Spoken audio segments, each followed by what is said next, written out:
Hey, so we're going to continue our study of fretboard landmarks.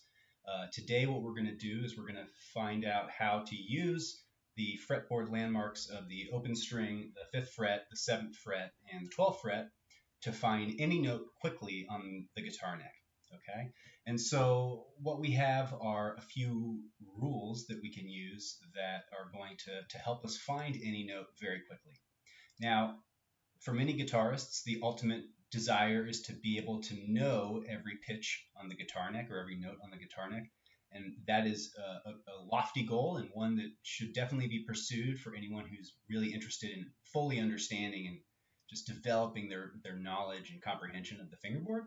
But a lot of people, don't necessarily need to know all the notes or even care. But it can be really beneficial to know where some of them are or to be able to find any note very quickly, so that when you're trying to execute a passage or you're looking at a new chord shape or something like that, you can quickly grab it on your guitar neck and you know more or less exactly where you are, and within maybe a second or so you can figure out things that are relative to where you are in terms of the position and in terms of these tricks that we're going to talk about. Okay, so I'm assuming already that you know the open strings, E, A, D, G, B, E, right? And you know the 5th fret, which is A, D, G, C, E, A. And the 7th fret, which is B, E, A, D, F sharp, and B, or sometimes we think about the 8th fret as being the note G. And then the 12th fret, which is the same as the open strings, right? It's E, A, D, G, B, E again. So if you're not familiar with those landmarks and you want to work through them, go back to the previous video. I show a technique or method that really involves using improvisation to discover those landmarks. I am not a fan of memorization. I'm like an analytic kind of guy. I like math and music. I don't like memorizing things. So for me to spend time improvising around these ideas is the best way to really get it cemented in my fingers and in my mind. Okay. The other thing I'll point out real quick is that when you're working on these things, when you're working on learning note names or pitches on the guitar neck, it's really a good idea to say the note names out loud. And again, if you go back to the previous video, you'll see me doing a lot of that. Okay. So here goes. We're going to talk about some of the tricks that you're going to need to use to find any of the other notes on the guitar neck based on those landmarks, and one other little thing that we're going to do right now. So here we go. Aside from those fret landmarks that we already discussed, it's also really important to know the natural pitches, meaning not sharp or flat, on your bottom two strings, the E string and the A string. Okay, and the main reason for that is that most guitarists at some point are going to get to a point where they want to be able to play bar chords, right? These are two very common bar chord shapes, and a lot of people will recognize this as a G major chord, okay? And a lot of people will recognize this as a C major chord, okay? Or a D major chord, all right? And so we can tell that this is G major because it's the shape of a major bar chord, but also because the root of the chord, the bass note we're playing, is also the root in this case, and it's the note G. So if you know that this note is G, and you know that a major bar chord can look like this based off of the low E string, then you know that this is a G major. If you know that this chord is an A major, then of course you're also going to know that this note is A, right? So it all kind of starts to tie together there. All right. So we want to make sure that we know the notes on the E string and the A string, at least the natural pitches. So first I'm just going to play through them real quick up to the 12th fret. So on the low E string, we have E, F, G, A, B, C, D, and E. If you want to take it a step further, I would recommend this for anyone who's interested to continue going all the way up to the top of your guitar neck, right? So F, G, A, B, C, D. And then go all the way back down. So D, C, B, A, G, F, E, D, C, B, A, G, F, E. Okay? And so just going up and down, saying those notes is a great way to kind of start cementing this stuff. And again, the same thing for the A string. So we have the open A, B, C, D, E, F, G, A. And I can keep going if I want. B, C, D, E, F, G, and then all the way back down. G, F, E, D, C, B, A, G, F, E, D, C, B, A. All right? So those are the natural pitches on the lowest two strings, and you want to make sure you're familiar with those. Most guitarists actually already know those notes, right? Because they know an E major chord, and they know it's based on this low E string, right? And they know an F major chord. You probably know this stuff. This is based on the note F on the low E string, and then G, like I was just saying, and then A, right? And then B, and then C, and then D major, okay? So we're probably familiar with that. Same thing with our A string, right? This is an A chord, and it's based on the open A pitch, right? And this is a B major chord based on the note B, and C major based on the note C, and D major based on the note D, E major based on the note E, F major based on the note F, G major based on the note G, and A major based on the note A. Okay? So if you're not familiar with the natural pitches on the bottom two strings, you're going to want to go ahead and get that together right now. And you can use the same improvisational technique that I talked about in the first fretboard landmark video, right? So I might just set a metronome and just kind of improvise a little bit while saying those pitches out loud. So I'm just going to do that here for just a minute so that you can see what I'm talking about as a refresher. All right, here goes. 1, 2, 3, 4. F, A, G, A, G, E, F, A, C, B, C, D, D, D, E, D, E, C, C, D, E, C, D, E, C, A, B, B, B, C, G, G, G, A, F, F, F, G, E. Okay, so that was just a little bit of improvisation on the low E string, saying the note names as I play. I'm going to do the same thing on the A, right? So 1, 2, 3, 4. E, E, E, E, F. F, F, F, E. E, E, E, F. C, D, E. E, E, E, F. A, G, E, F. E, E, E, F, C, D, B, C, A, F, E, F, E, D, E, D, E, D, C, D, C, D, C, B, D, C, B, A, B, C, D, E, A. Cool. Again, I'm just improvising around the guitar neck on that single string. Mick Goodrick calls it the unitar, which I think is really great. You're thinking about the guitar neck is really just one string at a time, so it's really like a one-stringed instrument. All right.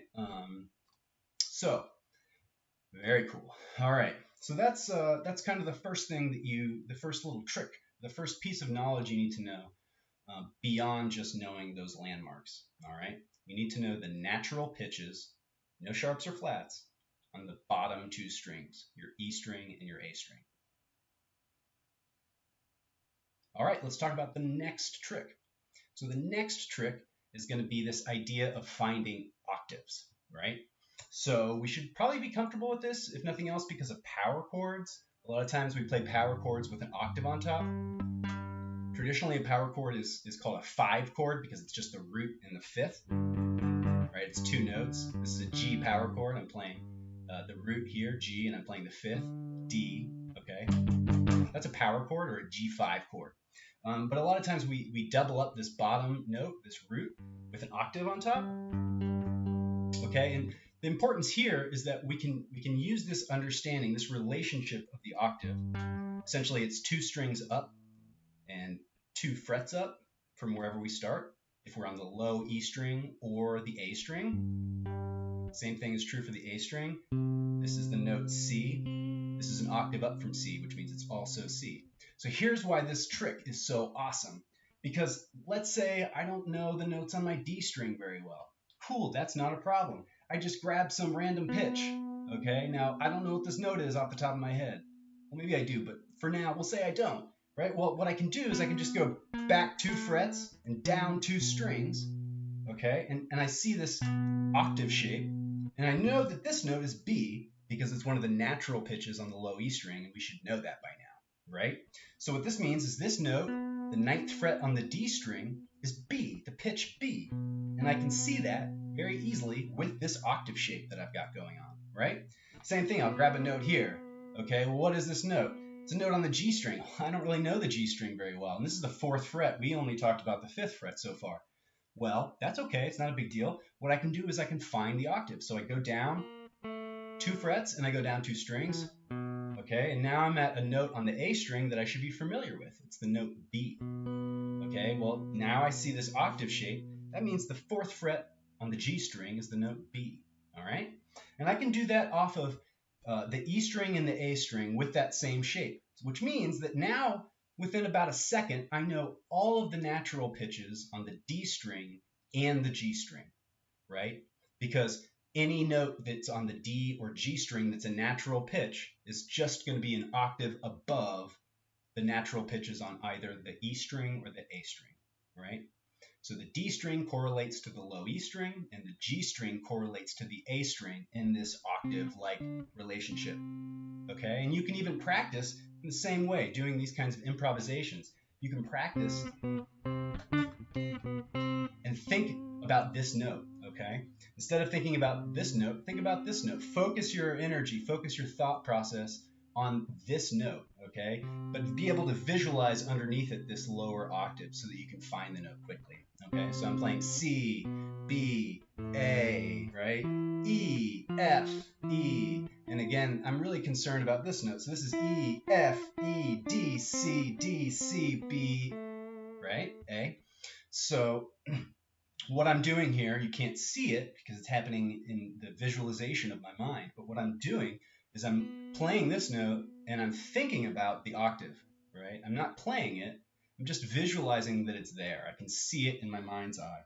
And so when I play this note, I know it's a B because I can visually see in my mind that this note is a B. And the same thing here.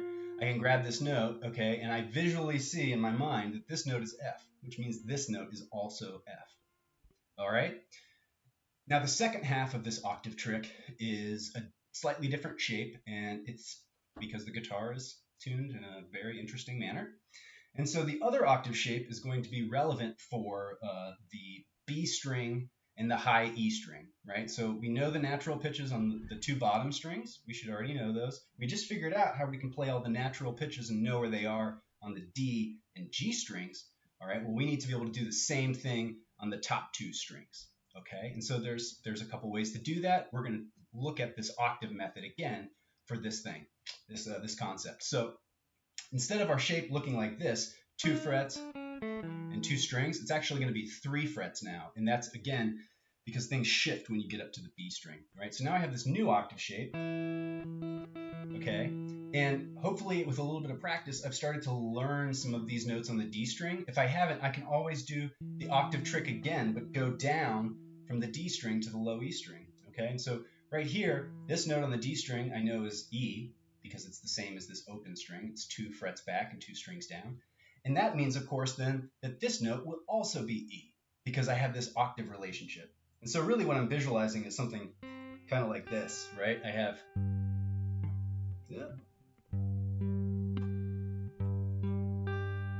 Okay, I have this note, and then an octave up, and then another octave up. But this octave's a little bit different, yeah? The shape of it is just a little bit different. Okay, this is the octave shape from the E string and the A string. This is the octave shape for the high E string and the B string. The same thing is true of the E string. Okay, so I can look at this high E string, and I can take this visualization of this new octave shape, right?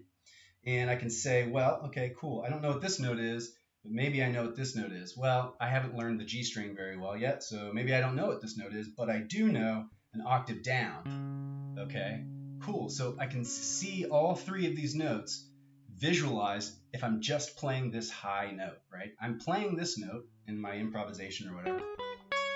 Okay, and I'm like, oh, what's that note? Well, I can jump down this bigger octave shape, right? And then I can do it again. And I get to the 4th fret on the A string, which is not a natural pitch.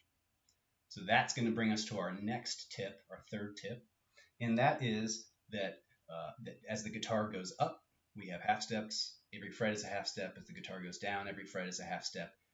Whatever pitch we're on, if we go up a half step, we can make that a sharp. If we go down a half step, we can make that a flat. Okay? And so that's what this is going to look like. I'm just going to give you a little example here. All right. So I just played this note, right? And I didn't know what it was, but I do know that this note is D. Okay? And I know this note is D for a bunch of reasons. I know it's D because it's the 5th fret, and that's a landmark that we've already memorized. Or I know it's a D because it's a natural pitch on the A string, which hopefully we've gotten together at this point as well. So I know that this is D. What's this note? Well, this note is going to be D flat, right? Because it's going a half step down from my pitch D. Okay? Now, conversely, I could also think about this as being sharp from this note, okay? Because now I'm going up a half step. So if I'm playing this note, I know this note is C, and I know this note is C because it's a natural pitch on the E or A string. And then I know if I just go up, like move forward a half step, right? The pitch goes up, that's going to be a sharp. So this was C, that means this is C sharp. If this is D, then this is D flat. All right, well, that just means there's this little trick here, and it means that, there are these things called inharmonic spellings, and the idea really is that a single note can have multiple names, right? And so in this case, we call this note C sharp. We could also call it D flat. We could also call it, there's B, right? We could call it B sharp double sharp. So this is also a B double sharp, or an E triple flat, That's pretty esoteric and not very useful for the most part. You will occasionally run into double sharps and double flats in very specific keys or very specific types of scales. But in general, it's just, it's a single sharp or a single flat.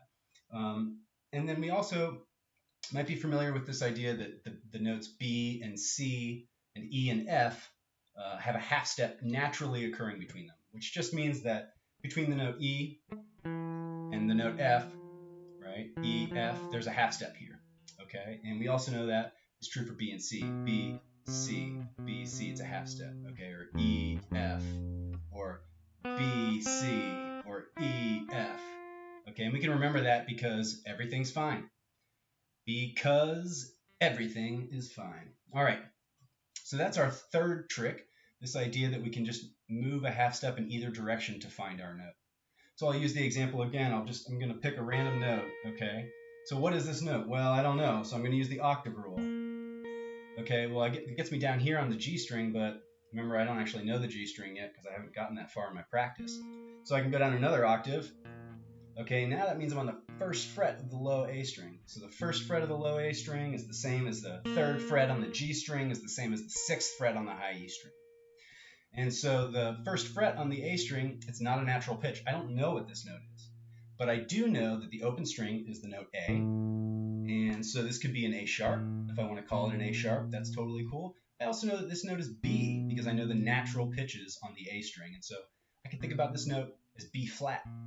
It's most commonly B flat, but there are times you'll definitely play an A sharp, like in the key of D major. So, you want to kind of have an understanding of these inharmonic spellings just so that when you're starting to construct chords and harmony and scales, you'll have a more appropriate spelling for what you're putting together. Because when you're trying to establish scales, there are rules about how you spell scales. The same is true for chords.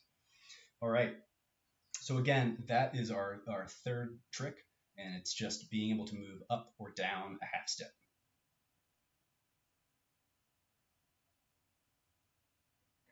Cool. So, one of the last tricks, we'll call it trick 4. It's very simple. You probably already know it. And it's just the idea that the notes on the low E string are the same as the notes on the high E string. So if I play an open E and an open E, they're both E, right? There's a 2-octave difference between them, but they're both the pitch E. Same thing for the first fret. Those are both F. G, G, A, B, B. Okay, so we can find notes on the high E string simply because we've already kind of learned all the notes on the low E string. We already know all of the natural pitches on the low E string, and we know that we can shift to find any of the other notes by a half step, right? So we might not know where D sharp is, but we know where D is, and And so we can just move up a half step, okay? Well, if we want to know where D sharp is on the high E string, it's the exact same note. So while you're starting to learn the notes on the low E string, you're actually learning the notes on the high E string as well. And that can come in handy because, again, it's just a very quick way to instantly see where you're at on the instrument.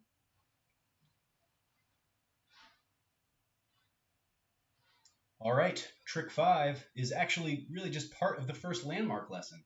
So the trick 5 is just remembering that the open string is the same thing as the 12th fret, right? So if I'm trying to find a note on the 12th fret, or I'm trying to find a note that's up around here, I can first think about the note as it pertains to being in the open position, and then move it up 12 frets, right? So maybe I don't know what the 15th fret is on the A string, okay? Maybe I don't know that, but that's okay because if it's 15, that means I can subtract the number 12, and that gives me 3. So if I go down to the 3rd fret on the same string, it's the same note. It's just an octave lower. Cool. So that means the 3rd fret on the A string we know is C. It's a natural pitch on our A string. We should have that together by now. And then, of course, that means that the 15th fret is also going to be a C, right? So understanding that relationship between the open and the 12th fret is going to allow you to get notes that are above the 12th fret just by adding the number 12 to whatever fret you're playing. Or if it's a note up here that you're trying to discover, you take the note. In this case, it's what, 17, so I'm going to subtract 12. It gives me 5. Oh, and look, this note's D. That means this note is also D. All right? Now the same thing, if you want to think about your 5th fret landmark and your 7th fret landmark, we've already discussed the 5th fret is the same as the string above it, with the exception of the G to B strings, which is the note C, right?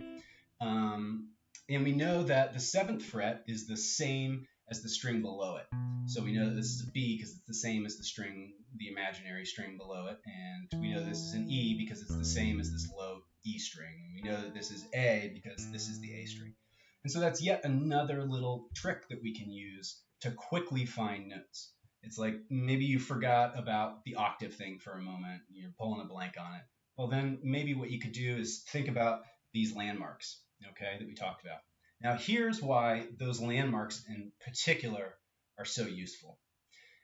If you think about it for a moment, you'll realize that the open string, the 5th fret, the 7th fret, and the 12th fret are all at most a whole step away from any other fret. And here's what I mean. If I play the open string, right, I should know that this is a low E at this point, okay? Well, if I want to find the note F, that's a half step, okay? If I want to find the note F sharp, that's a whole step or 2 half steps, okay? Great, not a big deal, that's easy. Now, what if I want to find notes based off of the 5th fret, right? What if I want to be able to go, I'm like, oh, well, I got E, F, F sharp, but I don't know what this note is. No problem. I'm just going to go up to the 5th fret landmarker, which I should know. Okay, the 5th fret landmarker in this case, the 5th fret on the low E string is the note A. So if I go down 2 half steps or a whole step, I get to the pitch G, right? A flat, G. Cool. So just by knowing the 5th fret, I can visualize any of these notes around it. Anything up to a whole step or up to a whole step in either direction, right? So you can think about a half step below is the pitch on the 5th fret, but a flat, or you can think about a whole step below, which oftentimes is just going to be, the next natural pitch down. That again is kind of funny when we start getting up to the G and B strings, but really the idea still maintains its integrity, which is that if you know the open strings, you can find the 1st fret and 2nd fret. If you know the 5th fret, you can find the 4th fret and the 3rd fret. If you know the 7th fret, you can find the 6th fret, as well as the 8th and the 9th fret, right? Because here's 7, 8 is a half step above it. So if this note was B, okay, I go up a half step, that's C. If I go up another half step, that's C sharp. So that means with the 7th fret, I can find all of these notes, all right? And then I go up to 12, and again, observe, from 12, I can go down a half step. So this is E, E flat, E double flat, or D natural, okay? And so again, I've discovered that just by knowing this note, I can see all 5 of these pitches, okay? And just by knowing this note, I can find all 4 of these pitches. By knowing this note, I can find all 4 of these pitches. By knowing the open string, I can find these 2 additional pitches. So it really allows you to, again, to quickly identify wherever you are on the guitar neck, you're trying to find a pitch or you're playing a pitch and you want to know what it is. You can use these landmarks as a guide because each of these landmarks is going to be at most a whole step away from whatever note you're playing. I'm assuming, of course, that we're just talking about below the 12th fret right now, because again, we have a trick for finding things that are above the 12th fret. All right, I hope that helps. All of this can be practiced in the same way that I discussed practicing the fretboard landmarks in the first place, which is that you really want to spend some time trying to improvise. You want to improvise and you want to say those note names out loud. And you can also just spend time playing the guitar, playing things that you know, right? Playing through some chords or through some scales, and just periodically stopping yourself and saying, oh, what note am I playing right now? Where am I on the guitar neck? Okay, what is this exactly, and how fast can I get there? All right, finally, another method that I have used with students before, a lot of people don't like it, and a lot of people do. It's just up to you. Flashcards, right? So you just make yourself a dozen flashcards or 24 flashcards or whatever with all the note names. You know, you could do F sharp and G flat since they're the same pitch. You could have those be two different cards. And the idea is you shuffle them up. You just start drawing card after card. Every time you see a card, you play a note. When I first originally did this, I don't know, 20, 15 years ago, whatever, the way that I approached it was I would not only write each of the pitches, but I would also write a second pile of flashcards. And the second pile of flashcards was the string on which I was going to play the pitch. So for instance, I would pull out a card and it would say, I don't know, G flat. And then I'd pull the other card and it would say 3. Cool. Well, that means I need to go to my third string, 1, 2, 3, and I need to find the note G flat. Now, based on everything we've discussed, the easiest way to do that is going to be to find the note G first, right? So where's my G on the G string? Well, it's actually the open string, and I can't go flat from the open string. No problem. I know that the open string is the same thing as the 12th fret. So 0 plus 12 is 12. I'm going to go up to the 12th fret. Okay, now I'm playing the note G. What was I looking for? A G flat. That's going to be a half step down. Cool, there's my G flat. All right, what if I wanted to do it another way? What if I wanted to use the octave trick? No problem. I want to find the note G flat on my third string based on the index cards that I drew. So I'm going to find a G flat on my A string. And I know that this is G because it's a natural pitch on my A string. And I know then, of course, that this is G flat on my A string. And I can go up 2 strings and up 2 frets. And look, now I'm playing the 11th fret on the G string, which is G flat. Okay, so again, that's a really helpful method. I definitely spent a lot of time with the index cards. You know, I think now, having spent a lot of time just playing the instrument and teaching the instrument throughout my life, I think that the improvisational route can be maybe the best, most accessible for most people, because it really allows you to have fun with the process as opposed to trying to memorize it, right? We're not in like a chemistry class where we need to know all the various the various combinations of chemicals to give us names, right? We're just looking at some really simple stuff. There's only 12 notes in the Western tonal system. If you want to include enharmonics, there's, I don't know, like 15 or no, like 20 or something. It doesn't matter. And there's only 6 strings, right? So it actually is not that much information to work through. Maybe it feels a little overwhelming at first, but you can definitely do it. And you can use any of these methods to find your notes quickly. Good luck and have fun.